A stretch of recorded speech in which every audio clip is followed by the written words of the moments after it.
Hey everybody, welcome back to Ken Michaels Radio, where we talk a lot about the Beatles, their careers, their solo careers, and we have lots of incredible guests that we bring on to the channel. Our guest this time is no stranger to you if you're a Beatle fan and certainly a Paul McCartney fan, because he's been a part of Paul McCartney's touring band and on his studio album since the early 2000s. And it's been, I think, 2002 when he started with Paul. So we're talking about 22 years, which is extraordinary. It's more years than the Beatles were together and more years that Wings was together. But he's had a long career even before that, leading up to it, and working with a great singer like Etta James, working with someone like the great Smokey Robinson. And we're always proud to welcome him back to the channel, Brian Ray. Hi, Brian. Hey Ken, how are you, man? Thank you so much for having me today. Yeah, it's always a pleasure welcoming you on. And hey, you can take over the channel anytime you want to. Just letting you know. The All re right, I'll have to get my cutting and scratching chops together and come and do some cutting and scratching. okay. Hey, everybody's doing podcasting these days, so why not you? Sure. You have a new album out, which is called My Town. And you've been doing a few interviews, I know, for it. And let's just talk about the album in general because there's 10 songs altogether, and six of them were previously released singles of yours. So That's right. was this meant to be a best of compilation, or how did you go about deciding what you wanted this to be? Yeah, so this is a best of a collection along with four new tracks, three singles and one long form, deep track, album track um, to close out the album. And yeah, to your question, I've been recording for Stevie Van Zandt's Wicked Cool Records as a solo artist, doing singles releases since 2017. Hmm. Uh, the schedule was sort of to do two singles a year, meaning four songs because it's vinyl. Right. And at some point along the line, they said, hey, and when we compile enough songs and we like our choices, maybe we could do a collection, album. And I said, oh, great, because up to then it had been just a singles deal. And so here we are. Stevie asked if I would write and record three new singles that would be featured over on the Underground Garage, and um, and then that album track along with those other tracks. And here we are. It's My Town. Yeah. So tell me how this whole relationship started with Little Steven. How did you get a record deal with him? And was it all through Springsteen or through Paul or what? Oh, interesting. Yeah. Well, so I've been recording and releasing records of my own, to my own audience, CDs. I did even a vinyl release for two albums starting in 2005 and another in 2009. It was Mondo Magneto and This Way Up, respectively. And somewhere along the line, I got on Steven's radar, and backstage at an after party at a Paul McCartney show, here comes Stevie, walks up to me, introduces himself to me. And I was just taken by his sort of enthusiasm for all things music Yeah. and his interest in me. It's like, whatever. I mean, he's a mega god in my eyes. And like, sort of Bruce's right-hand man. Bruce is Keith Richards, it's sort of, that's how it's always felt to me. So I was sort of delighted that he was interested in me and wanted to ask questions about me and shoot forward a number of years. It's a funny thing. I had a side project called the Bayonets, as you Right. may remember, with my partner in that, Oliver Lieber. Yeah. Oliver Lieber, a great songwriter. And our goal was to release five songs, five singles, about 8 weeks apart. This was in 2012. Hmm. And so we wrote and recorded about five songs to be singles and digital singles. This is going to be, anyway, we released our first one in, I think it was like Valentine's Day 2012. Hmm. And we just put it out on Twitter, and a couple of places like that. We didn't have any, we were just doing this for fun and for free to enjoy ourselves. He had a full life. I had a full life. We got together to do something fun. It was a, a kicky pop-up shop. Mm.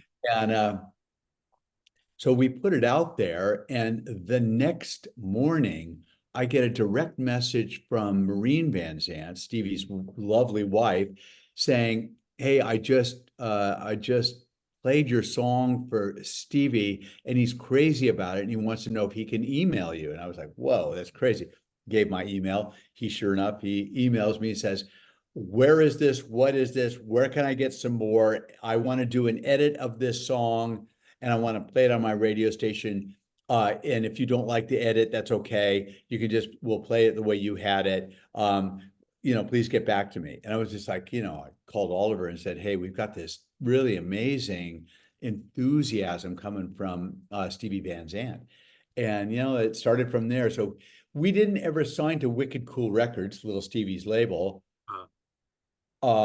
We were self-released, and then we were on Gem Records. But it didn't stop Stephen from playing the hell out of our records. I think we had 6 or 7 coolest songs in the world where he features a song. So that was the beginning of our relationship. When the Bayonets kind of went on hiatus around 2016,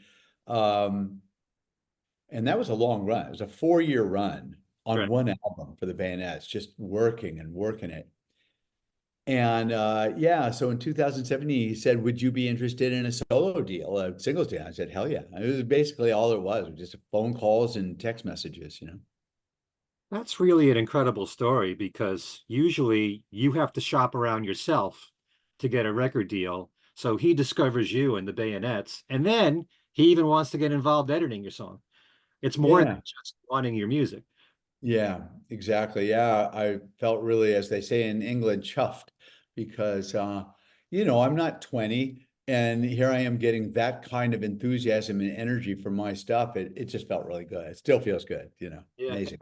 we should say that the Bayonets was your collaboration with Oliver Lieber, who That's is right. son of Mike Lieber of the Lieber and Stoller famous songwriting team.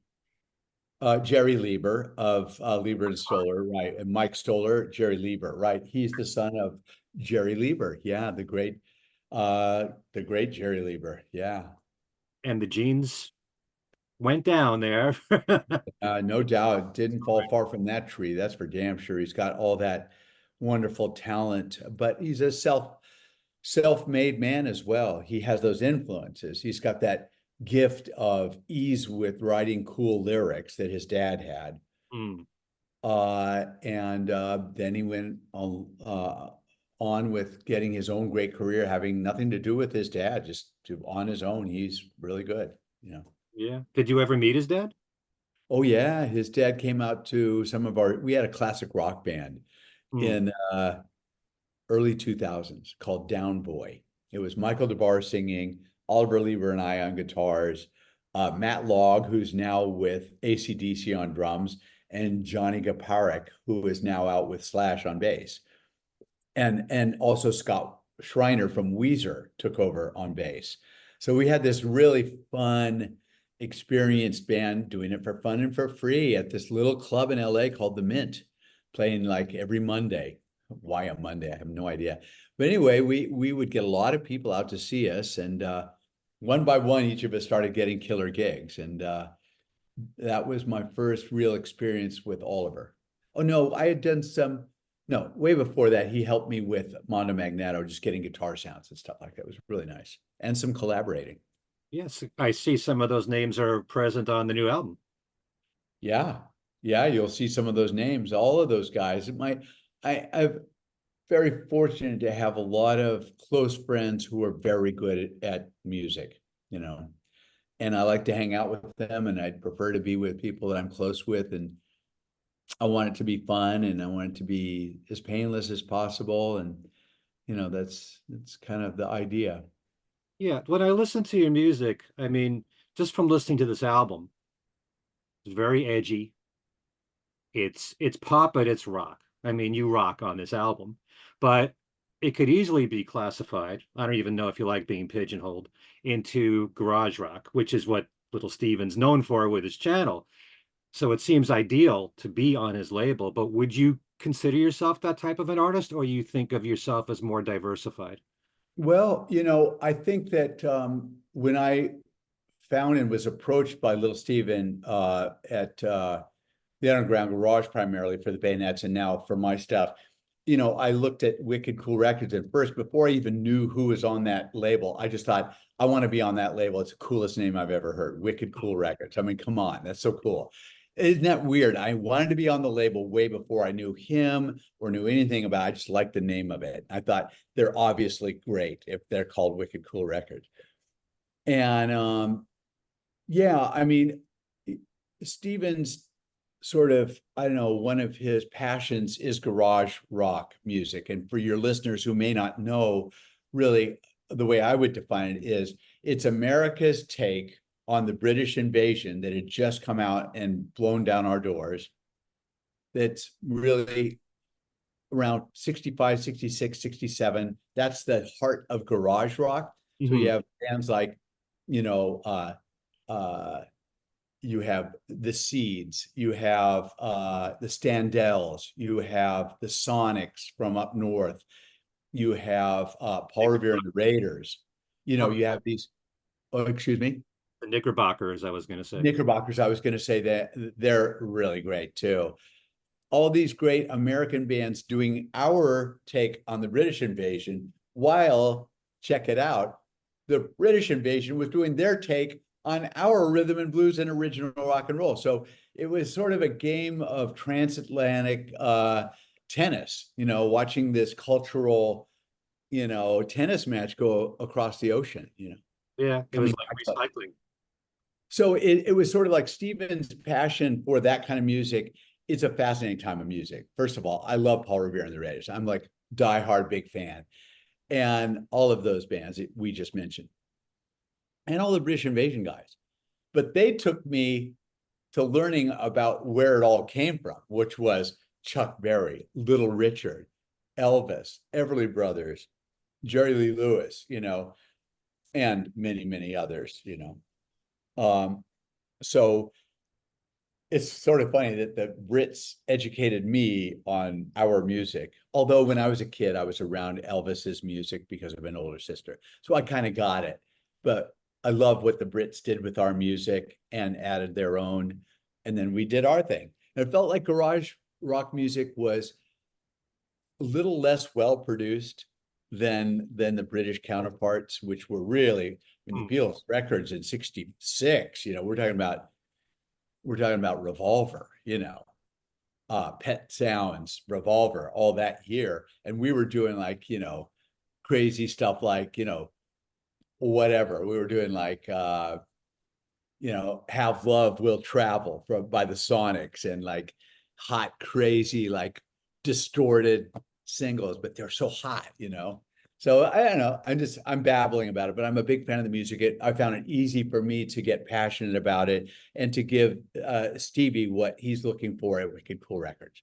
I also like other stuff. I like power pop. I like blues. I like R&B, but that's something that I feel like my voice is suited towards that I could get into. Yeah, I certainly hear blues in some of the songs on the new album. But I'm glad you brought up Paul Revere and the Raiders, because one of the songs on the album, Got a New Thing Now, reminds me of Good Thing. That's a good thing that it reminds you of Good Thing.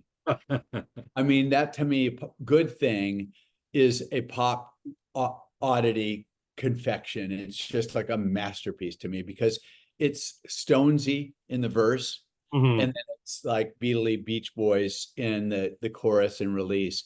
It's unusual. It's got tons of swagger, and it's got background vocals that are just insane sounding to me. And it used to trip me out. It still trips me out. If I hear that song on the radio, when the vocal breakdown comes up with that big background vocal thing, I crank it because it's so in tune and it sounds so good.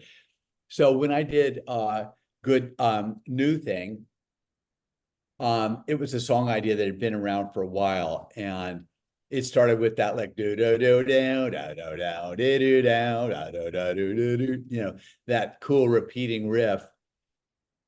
And then we were at a place in our politic that things were kind of looking a little better. And I was writing a very hopeful song about things going a little bit better. Uh, And that was the new thing that we were getting. And yeah, that was just a sort of a positive thing, and no doubt was influenced by a good thing, no doubt. And they know it. They follow me on Instagram, and now I'm kind of friendly with Mark Lindsay. I'm oh, just a huge fan. What can I say? that's nice. Yeah, I definitely picked up good things from that song. And I love the harmonies that you bring. Are all the harmonies you on? Um, it depends on the song. Like there's times for ease of, and time constraints that I'll just stack my own voice. Hmm, I did that quite a bit on the new stuff, or ask my engineer Jose Alcantar to come and sing a part just to make it sound a little different than me. right. But I mean, in an ideal world, I'd like Davey Farragher from Elvis Costello's band, who plays bass on a lot of my stuff, Scott Schreiner from Weezer, who sings like an angel, and Abe Laboriel Jr., who plays drum on a lot of my stuff, and with Paul, who's a monster singer, just like an angel singer. If in a perfect world, they would all sing on every one of my vocal sessions, and I would just sit back and glow. But sometimes it's just not practical. But yeah, they all sing on this record, just not all at the same time as I'd like, Very. Okay. I love the layers of harmonies on the Thank album. you very much. Um, I want to talk about When the Earth Was Round, but since you're talking about riffs, it seems like that's something you're so skillful at on all these songs. So many of these songs are built around guitar riffs. And I'm wondering, when you write songs, does it all start with that and then you just build from that? Or how does that? Good question. It's different every time. Like the song we were just talking about, New Thing, Got a New Thing. That was definitely, as I said, started with the guitar lick, that starts out the song. Um,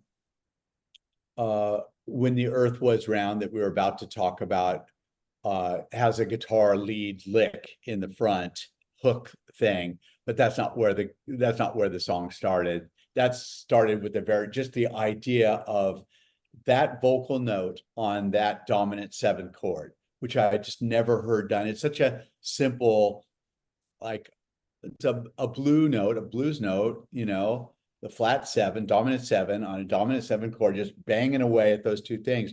And it just seemed like, it seems so obvious of it. Nobody's ever done it. It's a bold, weird thing. So that's how that one started. They all start in different ways. Sometimes it's a lyric, sometimes it's a drum beat, sometimes it's a riff, and often it's a title.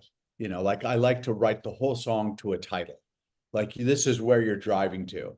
Right. And it's what we call the hook, when usually the title of the track is embedded in the hook of the song, and that's becomes sort of an advertisement for itself. Yeah. It's just like, I'm into popular music, man. I like stuff that sticks to your brain. And the songs on your album certainly do. So I'm just, talk about When the Earth Was Round. What is the concept behind the song? The actual video is really wonderful. And I Thanks. the look of this young couple they look like they just came from their prom and they're trying to make out, and you're mixing that with a lot of vintage footage from the past. What Yeah. Well, the idea with that, when I came up with that sort of stark, almost jarring juxtaposition of that note with that chord in the top of the chorus, hmm, when the earth was round, when I came up with that, um, I wanted a similarly jarring lyric to go with it. And somehow that just came to me, when the earth was round. It's like, what the heck? What are you talking about? And so I wanted to write to the idea that here we have a fascination in America with doing our own research and having our own opinions about things that are sort of proven and factual, scientific, medical, these kinds of things, all good. Everyone gets their own ideas, but it's gone a little far for me. And yeah. so I wanted to write about it in a way that was not scary or threatening or cruel or judgmental, but instead the singer has lost his girlfriend because she started to believe in conspiracy theories. And, you know, she just went down a rabbit hole and he couldn't get her out of the rabbit hole. So, and it's kind of cute. Didn't happen to me, but I do know some people that have gone down a rabbit hole. And I thought, well, this would be the fun way around this, into this lyric would be to start just naming off a litany of known hilarious conspiracy theories that have gotten attention. You know, the Loch Ness Monster, the moon landing was filmed in Bakersfield, Elvis was seen at a Dairy Queen, some of it from the cover of the National Enquirer. Right. You know, 9/11 was an inside job. All of these things. I mean, that's two verses right there, just those four ideas. And then the chorus, when the earth was round, before the upside down, back when I was yours and you were mine. It's sweet. He dismisses her. Yeah. That's a great idea, putting all that together. And you can do more and more verses with all the conspiracy theories. I could have gone on for 12 minutes, but you don't want to hear a 12-minute song. Yeah, you know, at the very end of the song, I don't know if you intended this. This is just how my ears work. You've got that percolating sound, Yeah. and it kind of sounds like Life's Been Good from Joe Walsh. Yeah, it's a little tip of the hat to my good friend and someone I've always looked up to so much, Joe Walsh. And he has this little synth sound in the middle of Life's Been Good. You know, and I was noodling around with something to take up this long break in the middle before the second verse. And that just kind of came to me on a rhythmic figure. And I was just playing with different sort of notes. And I thought, I'm just going to fucking do it. Who cares? It's just a lick.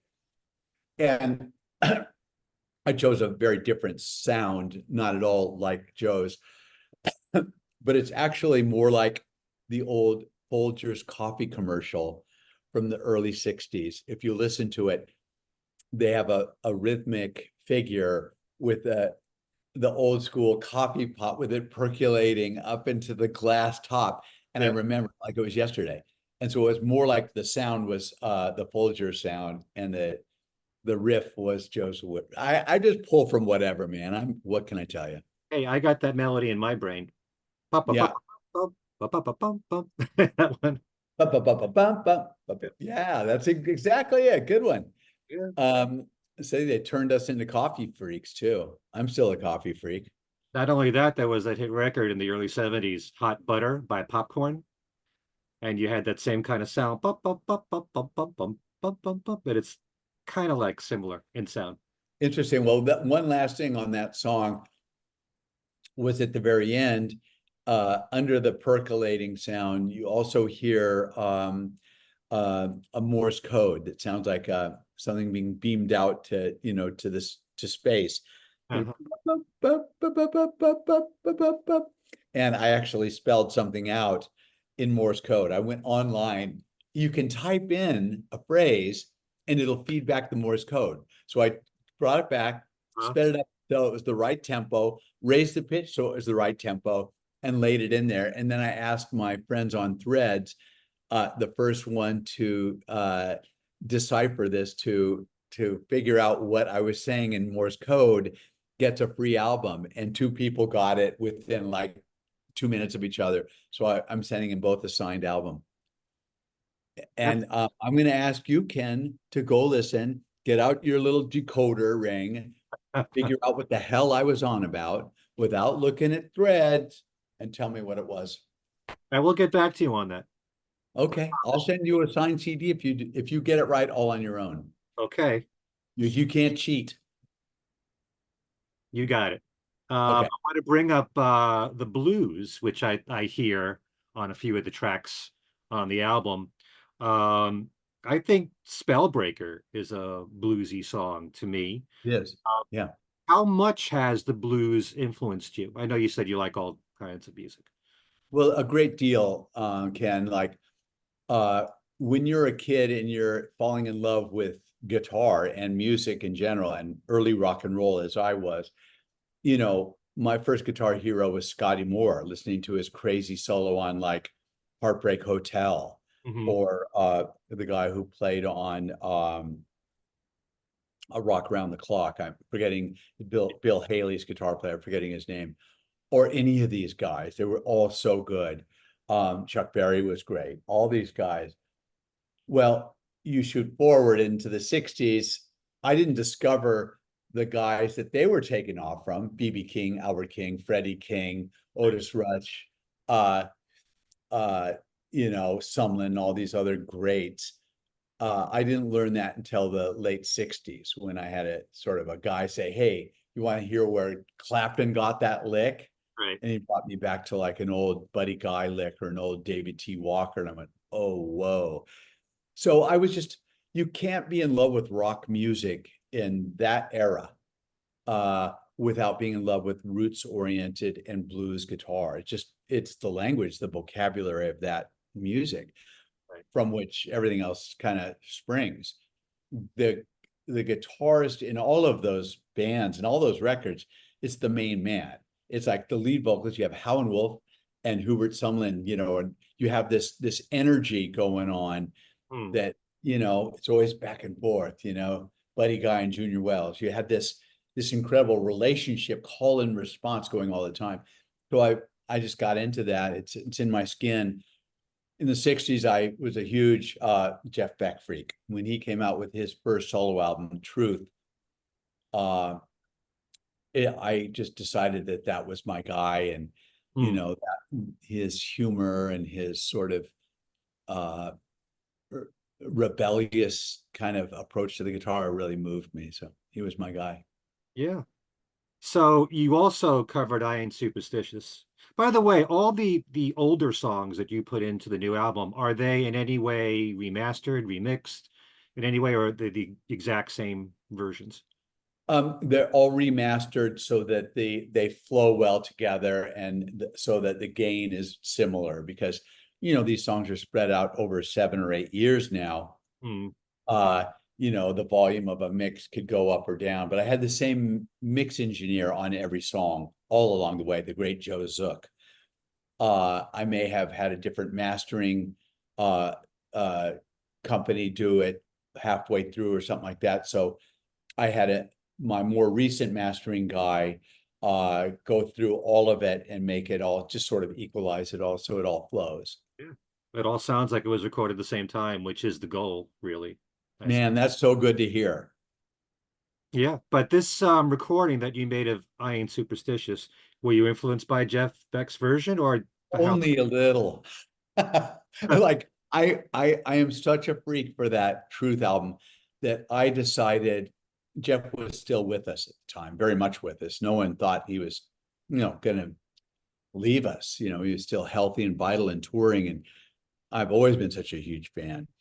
And so I wanted to do an homage to him.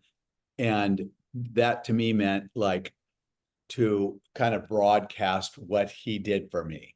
And I thought one way to do that would be just to sort of, if you were like repeating Charlie Chaplin's speech that he gave that became so famous, or, you know, uh, Winston Churchill's speech, word for word, Gettysburg Address, word for word. I decided the way I wanted to honor him was to do word for word I Ain't Superstitious from Jeff Beck Truth. It's a song that closed out the most magnificent guitar album ever. And, he meant so much to me, how he took blues guitar to a new level. Mhm. Uh, that I just wanted to, do it word for word, and that's what I did. Changed the drums around a little bit in spaces so that the time signature didn't change. There was a lot of meter modulation in his, where it would go from 3/4 back to a shuffle. And I wanted it to feel more even so that you could dance to it if Right. you were crazy enough. Yeah. Whereas old one, you would just get lost, but yeah, that was it. Yeah. And then I wanted Michael DeBar to sing it. He was unavailable, and I called on the great Gia Chambodi to sing it. And I was so glad I did, because she just ripped the vocal. And she was cool because she came in saying like, oh, this is great. I like Jeff Beck's version, but let's listen to Howling Wolf's version and listen to Willie Dixon's original lyrics to it. And I said, oh, cool. I hadn't really noticed that there was verses that were never in Rod Stewart's vocal. And sure enough, there's all these wicked, kind of edgy lyrics about a superstitions, naming off superstitions of the day.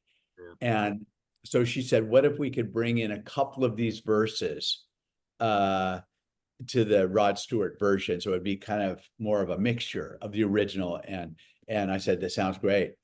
And she did exactly 2 takes, and that was it. She just killed it. I just sat back there glued to my seat with my jaw open, going like, I hope we caught every note of that. And Jose said, yeah, we did. And that was it. Very, very easy, fun day. And she was just delightful and really did her homework. It's great. Did you want Gia on the record? Because she does sound similar to Rod Stewart. That kind of, Well, is I was going to go for like I said, an homage, like a straight up, like word for word, almost copy of the record. hmm, And as I said, I was interested in Michael DeBar. I have a long history with him, and he does have that similar rasp to him. But he was, as I said, unavailable, and I was going, oh, what do I do? What do I do? And then I thought Gia Chambodi, because I've known her for a very long time. And I had just forgotten about her in terms of doing a vocal for me until this thing came up, and I went, oh man, Gia, I should call Gia. And I did, and she was into it.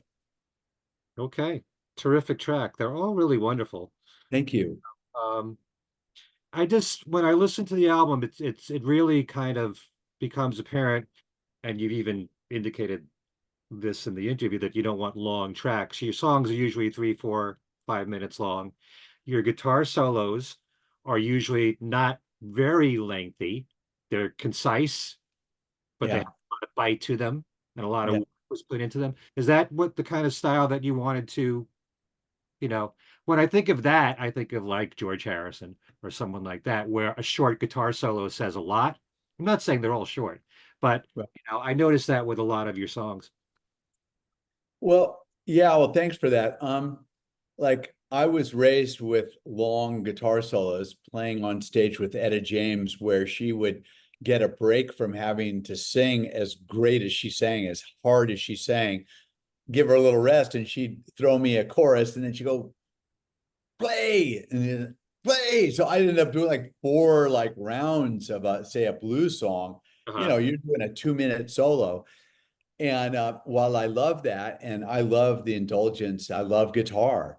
I also see the utility of guitar in popular music has changed quite a lot.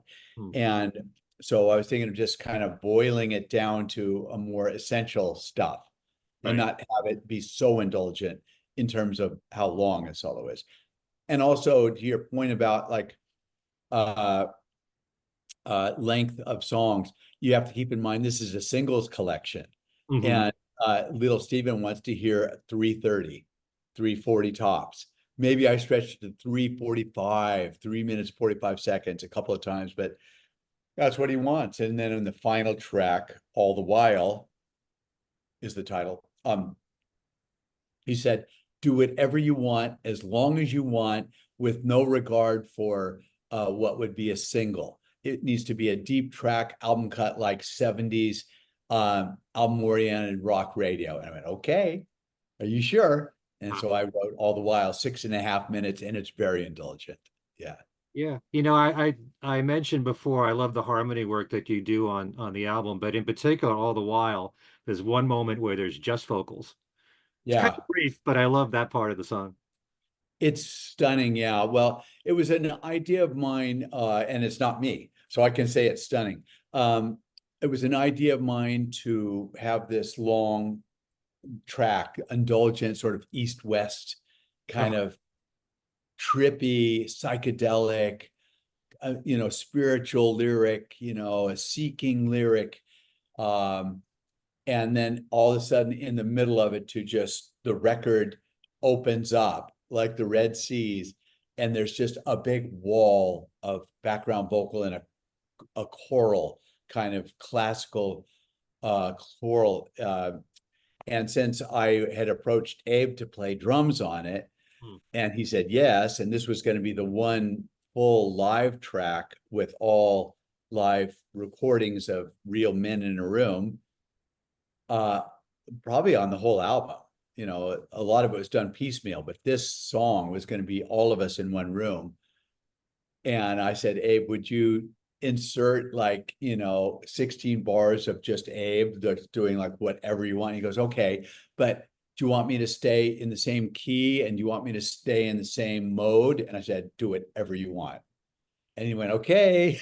And it came back and it was just like, whoa, it's such a complete scene change. It's like having a film that's in the Bronx and then all of a sudden you're in outer space, and he just really delivered, and it's all Abe. It's just like, I don't know, 16 tracks of Abe Laboriel Jr.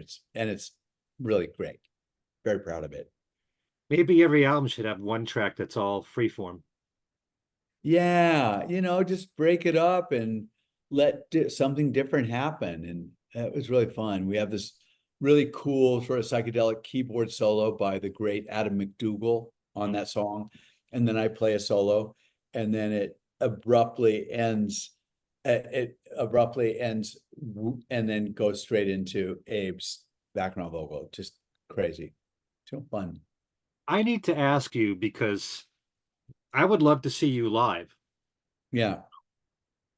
outside of Paul, just having your own band or something. Is there any Yeah. chance that you can do that? I know you have to fit it in between Paul's tours. Has there ever been any plan to tour anywhere? Well, Just I've done live shows and brief tours on my own, and I'm open to it. Right now I'm in the fortunate position of being in Paul's band, and we're about to tour again. And in 3 weeks we go back to work. So this is me enjoying the last bit of summer. I'm in Palm Springs, and very soon I'll be hard at work all the way through Christmas. So the answer for now is no, because I'm going into Paul land now. mm, But there is a possibility I could put my mind to that, and look to do something like that next year. Who knows? It also depends on what Paul chooses to do, because he's my priority, really. mm. Yeah. Does he tell you long in advance, like the next time he's gonna perform? It's different almost every tour. Sometimes we have a long lead time and we have to keep secrets, and other times it's just like, hey, Paul wants to get together next week. It's like, well, you better be there. You don't want somebody else to be there and you're not there. Mm, So yeah, we'll see what he has in mind. Every chance that he'll continue. I mean, why wouldn't he? okay. Since you mentioned Etta James, what was the experience like working with her, and what did you learn for all the years working with her? And I also wanted to ask, because I know that you performed a lot with her. Did you ever make studio recordings with her? Yeah, I sure did. Yeah, my first recording with Etta James was in 1975, 6, and it's called Etta is Better Than Ever. And it was on Chess Platinum Records, and it's really good. I went with her, just she and I and her husband at the time, Sam Dennis, went all the way to Fort Lee, New Jersey, and stayed at a hotel there, and went into work to Chess Studios in Fort Lee, um, for a week or two straight, and Uh-huh. recorded with this sort of house band that had been together and doing all these different records together. And I was the new guy. I was the minority. And I'm like young, and like I'm 20 years old. Like, it's like, oh my God, where am I?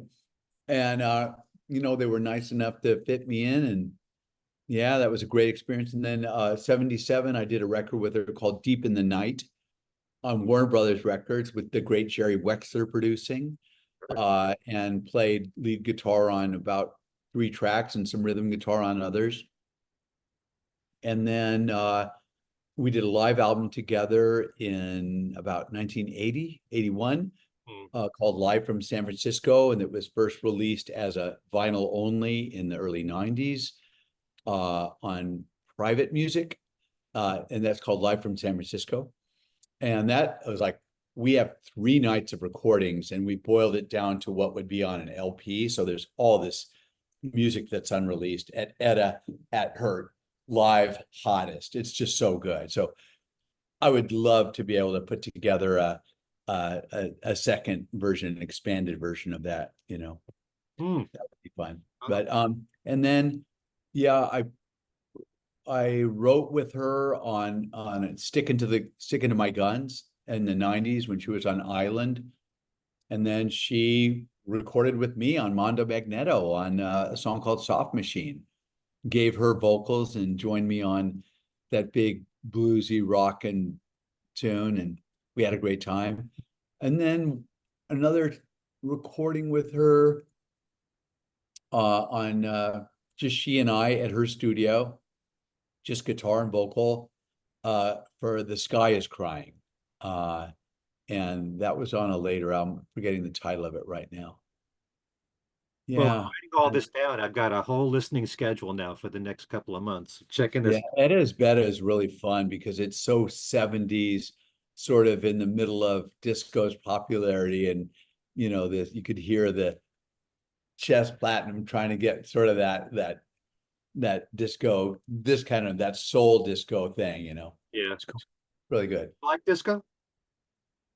I like all music. I Oh, mean, I'm okay. going to be honest with you. I'm when it comes on the radio or you're at a club or we're at an after party and you know something comes on, you can't help but enjoy it and dance.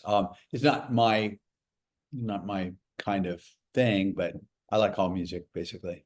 Yeah, that's great to have that attitude, healthy attitude towards everything. But I was saying, did Etta like disco? Oh, did Etta? You know, Etta, like so many artists that came out of 50s, was looking for a way to be, you know, fresh Hmm. and stay relevant. And so she was probably into indulging a little bit. We did a little bit of nods to it, but not much. It was more like the soul music of the 70s. Like she would do like Jive Turkey by Johnny Guitar Watson. And she would do stuff like, yeah, you know, stuff like that.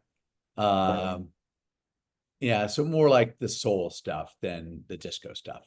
Yeah. 70s R&B is among my favorite music. So, It's great, great stuff. and very quickly, Smokey Robinson, we should point out that you co-wrote One Heartbeat, which is a great song. Thank And you. you worked with Smokey on that, and you also recorded Tears of a Clown. I did indeed, yeah. I mean, Tears of a Clown, such a magnificent masterpiece, you know, and Stevie Wonder's a co-writer on that, by the way. And Smokey decided that he didn't want to release that song, and it sat in the can for like 5 years. Didn't come out till like 71 or 2 or something. But that's an older recording that just sat there. Can you imagine that? Anyway, 67 when it came out, 1967 when it first came out. oh, And then when it first came out. yeah, and then 1970 it was a hit. So Oh, okay. So it was a sort of staggered release. It got re-released or something. But anyway, that song always moved me. And I was in a band in the 70s with a guy named Reggie Knighton, and he did a terrific arrangement of the Tears of a Clown. And it was sort of just like what I did. And I just sort of called him up one day and I said, hey, I want to redo Tears of a Clown. Would you be okay if I kind of used our old arrangement of it? And he said, sure. He's not playing, he's not using it much, Reggie. And it's sort of like a Cheap Trick meets The Who meets Smokey Robinson. And so the label had asked for me to do some soul garage rock, meaning garage rock with some horns. right. And so that single, which was The Tears of a Clown and One Heartbeat, was my, you know, my attempt at garage soul. Yeah. I just think, Smokey's version of One Heartbeat is a classic. And to me, it should have been a bigger hit. I mean, I know a lot of people know it, but chart wise, it should have charted better. I Oh, it think was a huge hit. It was It was top 5 pop, #1 R&B, and #1 AC. It was a tri-format hit. Okay. Well, I'll have to double check. I thought it didn't chart that high in the pop charts. I Maybe think AC so. and Yeah, B it did. yeah. And it's been played. I have awards for like 2 million airplays, and now it must be up to 4 million. Those awards are from the 90s. So it still gets played on sort of some of the soft jazz stations. Yeah. You ever talk about writing with him again? Has he ever approached you? We haven't. No, my writing partner on that song, Steve Legasic, and I wrote one more song for him to and we cut it with him, but it never got released. It was called Old Habits. Old Habits Die Hard. And it was lovely. It's another similar vibe as One Heartbeat, and he was really great on it. But the label makes choices along the way, and that one didn't get released. But Hmm. so that was yeah, that was 90s, I guess. Something like Okay. Yeah. Hey, I love One Heartbeat. It's hard not to there. like anything Smokey sings. Yeah, I agree. I mean, and the story of the songwriting of that one was just insane, but maybe that's a story for another time. Okay. Few questions about Mr. McCartney. Yeah, sure. Okay. Now you've now performed in so many different types of venues. There's stadium shows, there's small clubs you've played in. Um, do you have a preference? Is there anything that stands out for you? Do you like the intimacy of a small club or Yeah, I do. I like it all, to be honest with you. I'm not just being like diplomatic here, but you know, the the sort of contrast between a stadium show in New York or London or Sao Paulo, and then a small little sweaty club in Sao Paulo. These sort of we played a little club for 100 people in Brasilia, in Brazil, the capital of Brazil, and it was announced the morning of the show, and it was packed, and it was 105 degrees in there and so humid. The ceiling was it was raining in there. uh, Um, and it was so fun. We were just all soaking wet. We were this close together. And that stuff's very real for me because that's where I came from with Etta James, playing nightclubs and sweaty clubs, and uh, when she was just trying to rebuild a career. And that's where Paul started, in the Cavern, in the Casbah. And so I don't know for a fact, but I get the feeling from Paul that he's similarly sort of, enthused by a little club show too. It's a different buzz, people are right there. I know. And you're It's 3 reminding me feet of the away. because of the condensation from the walls in the cavern. You're reminding me of that when you're talking about the small clubs here. Uh, Yeah. what would be your personal favorite moments from what you contribute as a guitarist when performing live with Paul? Or there certain solos that you've done that really stand out for you? And Yeah. I'm sure when it comes to Beatles stuff, you have to have some reverence for what George did, and then you have to incorporate your own style at the same time. But are there any that you would single out between Beatles and solo Paul? That, For my own guitar playing and sort of enjoying playing guitar, well, I would guess Letting Go, his great Wings track, mm, would be #1 for me because it's got a really cool solo in the middle that I stay pretty close to the record on. And then at the end, he kind of lets me go a little longer, and then there's a little back and forth. So that's really fun, and it's bluesy. yeah, And so I kind of get off on that. It's natural for me. And similarly, the end of Junior's Farm, another great Wings song. yeah. It goes up into that minor chord, and I get to rip up there a little bit. Um, and then Get Back, I play lead on those songs, and that's always fun. And then also an old Beatles track to play, that great George Harrison solo for All My Lovin'. That's really fun. Oh yeah, This sort of Carl Perkins vibe. yeah. As a little kid, I thought that's a rock guitar solo, and then later on, it has more of a country feel to it when you think about it. Yeah, it's a rockabilly. Yeah, it's a rockabilly solo. Yeah, country rockabilly. Yeah. How about the studio recordings that you made with Paul? Are there any particular moments for you guitar playing that you're most proud of? Oh, let's see here. Guitar playing wise, yeah. Um, on the Egypt Station album, I believe, yeah. Um, Who Cares?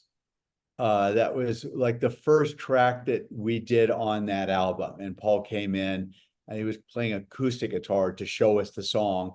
And it started to come together pretty quick. And he was singing while he was playing acoustic guitar, and that vocal is still on the record largely. And it just sort of fell together really well. Nobody was thinking about it much.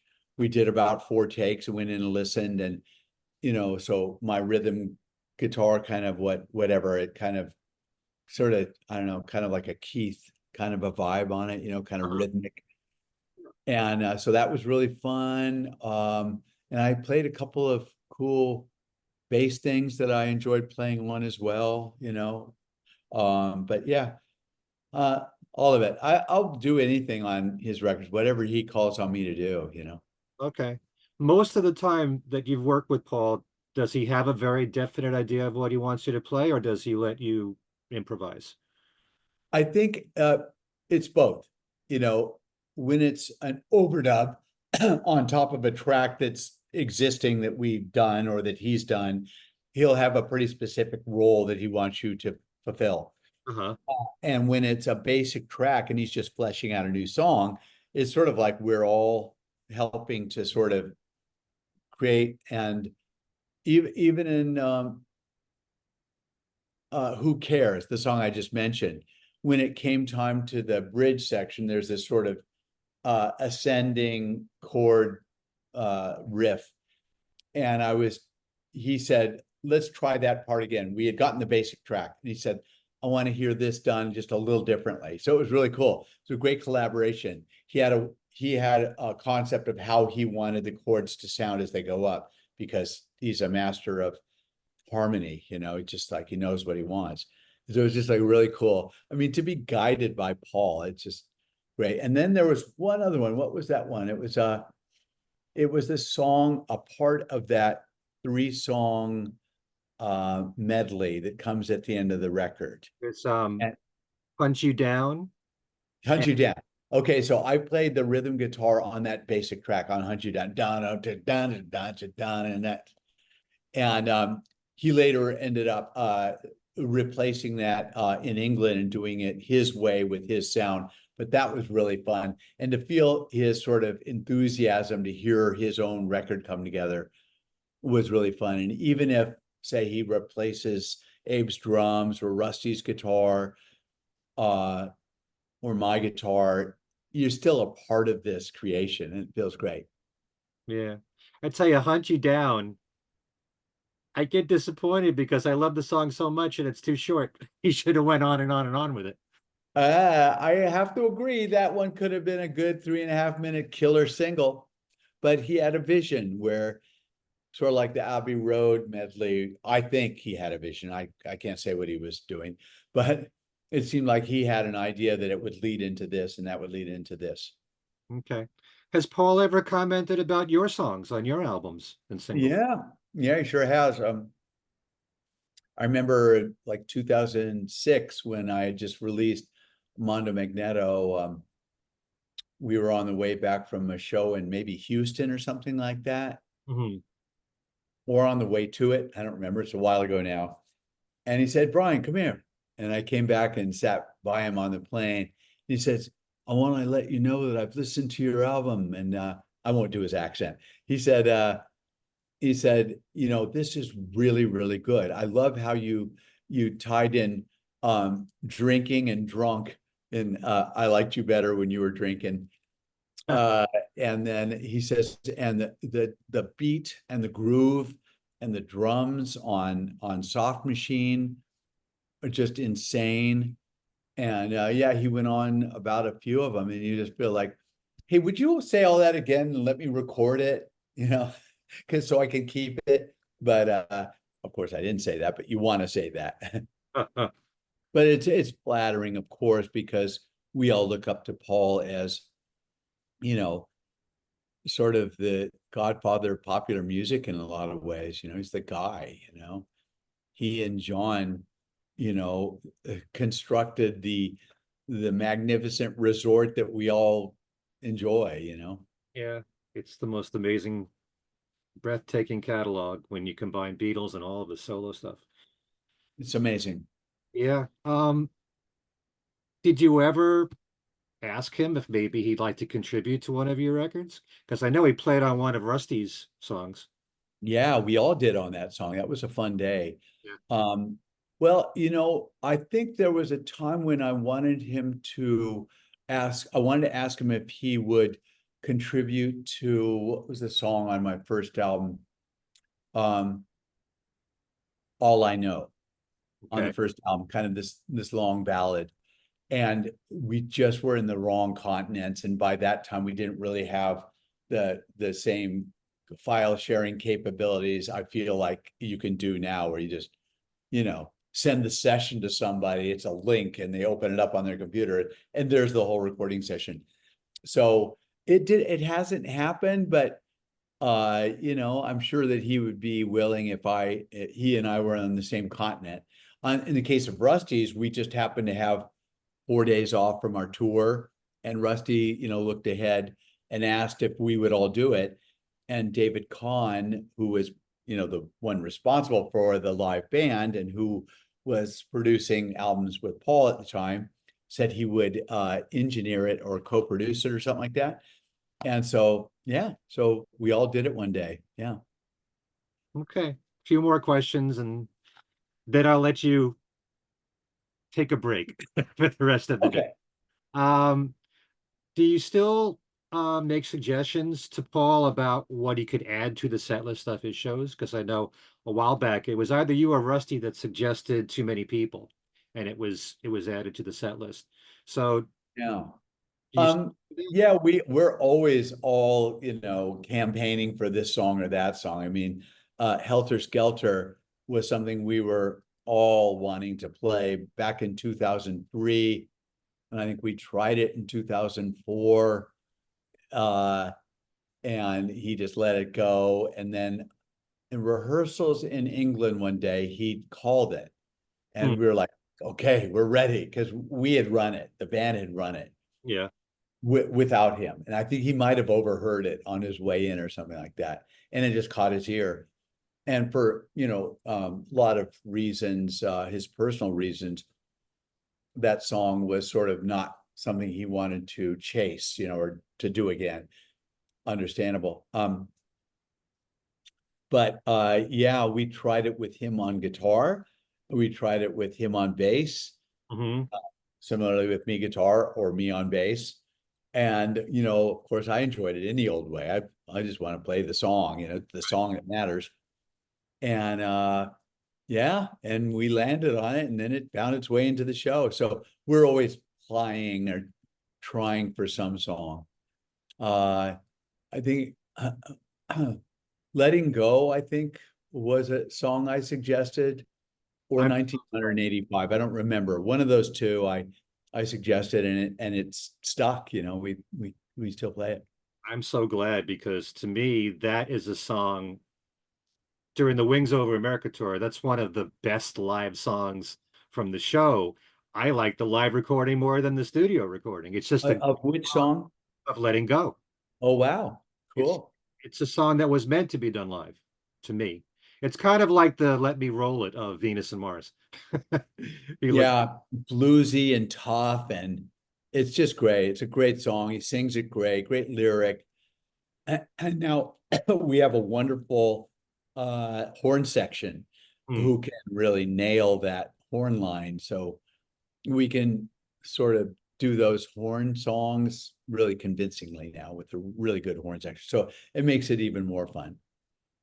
okay. And finally, what would you consider to be the greatest live moment you've had with Paul? Oh, that's a tough one. there are some outstanding shows for me that just stand out. It would be one show at Fenway when we all looked over to our left and there's a giant full moon rising. Similarly, same thing happened at Dodger Stadium around 2012. Uh-huh. Uh, and then a show in Sao Paulo in Brazil where people had somehow organized that they would all release white balloons that were under each seat during Let It Be, all at the same time, and they got it right. And suddenly we look up and there are 60,000 white balloons floating up into the air. And it was just like one of those goosebump moments. Those are a couple of my standouts, and playing in the White House, Oh, playing for then President Obama and Michelle and his kids and a bunch of congressional and Senate leaders in there, and in the East Room, in the library, I guess it's called the East Room. I was standing right under Martha Washington's painting that's been there since since the what was it, the War of 1812, or the war, the Revolution, where they burnt down the White House, and that painting was rolled up and rescued and saved, and is still back in the White House now. yeah. So many incredible moments and so much a part of history. And I was thinking about like the concert for Sandy or playing for the Queen, this Yeah, Glastonbury Festival. it's Oh, so much I mean, there's so many. I just, the first three off the top of my head, but there's 20 more. So it's just like the 100 Club in London where we played for less than 100 people at noon, all super, memorable for us. and in most cases, you had to find out that day for the concert. If you found Yeah, out yeah, the word and yeah, get it out there, you were lucky. Well, yeah. anyway, Brian, this has been great. Your new album again. It's called My Town. Go out and get it. It's available on vinyl, right? Vinyl, CD, and of course, streaming and downloadable wherever you get your streams. And yeah, if you want to, also, you could go over to my website, which is cleverlybrianray.com, Mhm. and go over to our shop there, click on that, and you can get a signed version or an unsigned version or even a personalized version, and some great designs, t-shirt designs. There's 4 new t-shirts there right now that are pretty hip. Yeah. Yeah, really, really excited about those things. And I will only be able to sign albums till I think the 21st of this month. So if you want one, you better get on over there and order it, and then I'll get it signed before I start working with Paul. Yeah. And you can see Brian's entire discography on the website. You can order his past albums, his individual singles. It's true. Yeah. Brian, Lots thank of you so much for doing this. And thank you for all the great work you've done with Paul and for your solo music and the Bayonets. thank you. And hopefully many of you watching this will be seeing Brian with Paul very soon. Hopefully Paul will be back in the States. I got my fingers crossed for next year. We'll see. But thanks again for doing this, and come back anytime. Hey, great hanging out with you, Ken. Thank you so much for inviting me. Hello to all your viewers and listeners. Okay. Thanks to all of you for watching. We'll see you soon.